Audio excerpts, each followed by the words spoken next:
Okay, so with Phil, I've asked you, or I'm asking you, Yep. 3 sort of tips that would be an indication whether somebody's using the wrong iron. Okay. Go. Right, simple as that. Okay, well, number 1, on the golf course, we're not getting the results that we want to. You know, there's going to be variance in how you're playing, but when you feel like you've put a good swing onto it on the golf course, it's still not giving us the result that we want. So you feel like you're swinging well, but you may always be missing in a certain direction. Okay. You may be going long consistently, you may be coming up short, which is the more common one. Okay.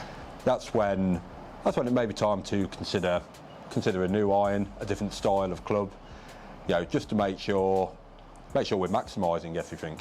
There's lots and lots of different heads out there. Every brand will have, you know, sometimes, yeah, exactly, even within the same brand, they can have 4 to 10 sets of irons out at the same time. They're just trying to hit every single type of golfer, make sure they cover everything. So yeah, we need to have a look at that and make sure you've got the right one for you. I get that, because it's no longer blade, muscle, large cavity. Exactly. You've kind of got so many options, as you were sort of showing me with the I-59 there. Yes. But I think that's a really good one. So if you kind of feel like you're struggling to translate maybe even what you think you're seeing more at the range onto the golf course, then that would be a bit more of an indicator that maybe you've got the wrong, potentially iron head. Absolutely. Possibly. Yeah. Maybe tip number 2? Tip number 2 be set makeup. When I started playing golf, and probably when Russ started, you bought a 3-iron to sand wedge. Yeah. Yeah. Off the shop floor. You know, you always had a 3-iron, always had a 4-iron.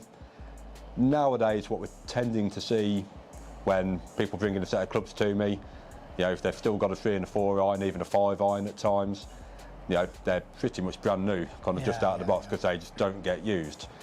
With a modern club, certainly with some of them, that the loftings are very, very strong.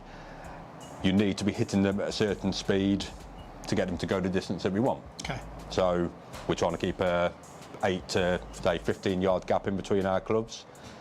If they're starting to get too close together, then You've got too many in one area. Exactly. We can definitely make an easy gain just by running in a hybrid or a lofted fairway wood.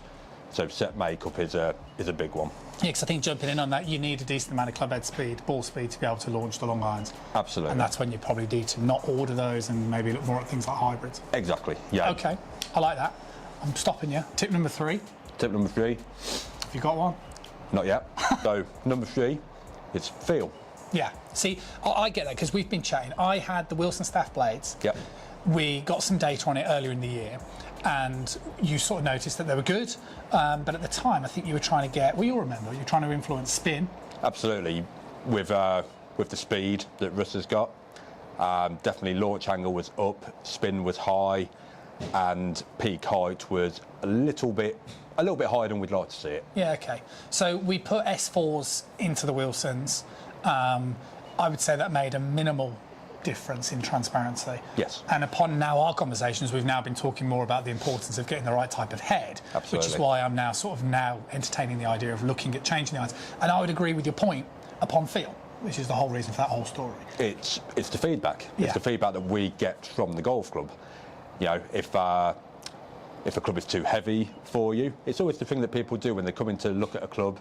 They'll pick it up, give it a bit of a waggle, and quite frankly, in the past, that feels okay. I'll do that. But feel, really, it comes through strike. Yeah. You know, feel off the face. If it feels very, very springy, very quick, some players don't like that. Some players will love that. Yeah, okay. If it feels very dead, so non-responsive, again, maybe a sign that the weight of the club, or even down to things like the grip size and the grip weight, that not many people think about. You've just got to make sure all of these bits kind of line up, just so, again, you feel like you can put your best swing onto it and get your best results out on the golf course. I like those. There's 3 tips that you might need to be using the wrong golf clubs. Hopefully you enjoyed the video. See you guys again really soon.